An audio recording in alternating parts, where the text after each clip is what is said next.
Hello, friends. Welcome to Creative Medicine. In this lecture, we will learn about Now, what are the clinical manifestations or clinical features that you see in viral encephalitis? Okay, in viral encephalitis, a patient suffering from viral encephalitis presents with fever.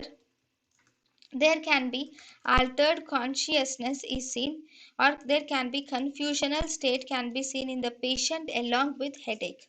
Focal findings are also common, and in the focal findings the patient can have focal seizures can occur in the patients with focal deficit, or weakness can occur in the patient along with frontoparietal hyperintense lesion is seen on MRI.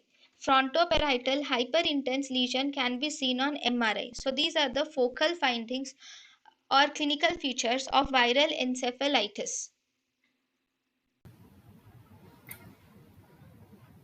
thank you and thank you for watching.